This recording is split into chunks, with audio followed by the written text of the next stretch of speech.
Hi, and thank you for watching us here at Tax Talk UK, where we talk about all things tax. So today we're going to talk about how to check your national insurance record and your state pension forecast. So before I talk about that, if I could please ask you to take a moment to subscribe to our YouTube channel.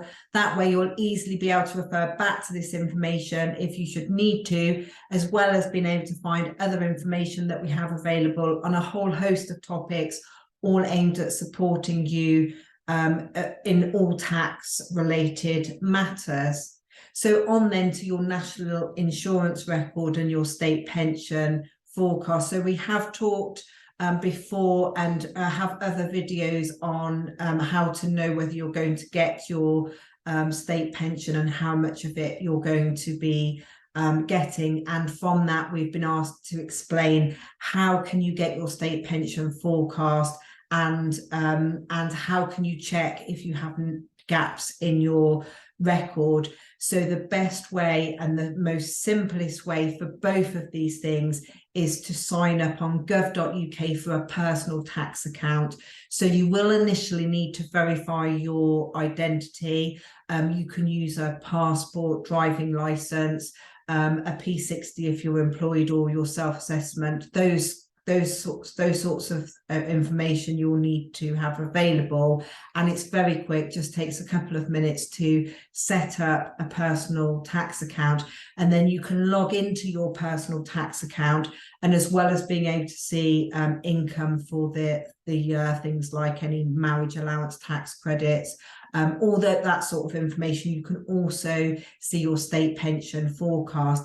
And what that will tell you is based on the number of years that you've paid, qualifying years for national insurance to date, in relation to your state pension, the date you're due to reach that age is how much you would be expecting at today's rates to be receiving on a weekly basis. It will also then tell you how many more years, qualifying years, you will need to make to receive the maximum amount. So it's really simple, and it's really easy then to understand: have you paid enough national insurance to date? Are you on track to pay enough? And if not, have you got enough years before you are due to reach retirement age to be able to make sufficient payments to have enough qualifying years? So that's the state pension forecast. So in summary, that's going to tell you what the maximum that you would be entitled to and how much currently you're on target to be receiving. So separately from that, then we also can obtain a copy of our national insurance record. Now, the reason this is important, because that will tell you for every single tax year since you started working, did you pay national insurance contributions in that tax year sufficient to make it a qualifying year. When I say a qualifying year, we mean that it qualifies as a year for the pension purposes. And what that will also show you is if you've got any gaps in your record. So again, similar to when we were talking about the state pension forecast, it allows you to assess how many years you've contributed so far, how many years are left until you reach state pension time, and whether that you've got sufficient years or whether you need to worry about not being able to make sufficient, having sufficient qualifying years and not being able to receive the maximum amount of pension. And in that scenario, what you want to be looking at then is the gaps in your record. If you don't have sufficient qualifying years and there aren't enough for you to get to the maximum, which is generally 35 qualifying years, then you need to look at the gaps in your record. So the first thing you need to check is, are the gaps correct? So are there any years where you feel that you did pay national insurance sufficiently, or perhaps if you feel that you should have been given a credit because perhaps you were caring for children, or other circumstances which would have meant that even though you didn't pay national insurance, you were entitled to a credit. So that's the first thing to do in the gaps, is to check that they are actually correct. And then you need to look at, again, if you're not going to be able to make sufficient, if you haven't got enough years left before you reach state pension age to get those qualifying years, you need to look at, are any of those gaps recent enough that you can pay to fill them? Because of course, if you're going to do that, you want to do it in the most cost-effective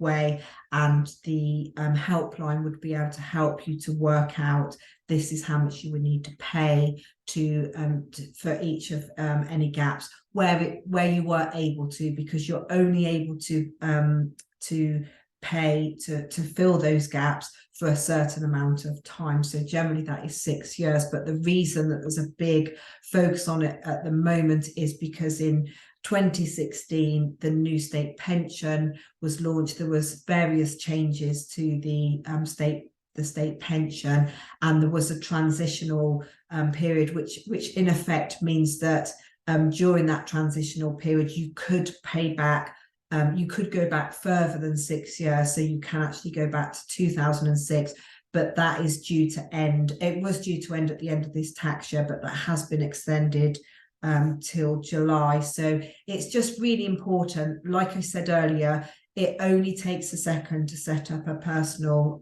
tax account, and then as long as you can verify your identity online, then you can just in a matter of minutes be able to see online all of that information and just satisfy yourself that you are on track to receive the maximum state pension, and that if you're not, that you've got time to do something about it. Now, if for some reason that you can't set up a personal tax account, because yes, it is very simple and straightforward, but of course not everyone has access to the technology, and not everybody is able to use that.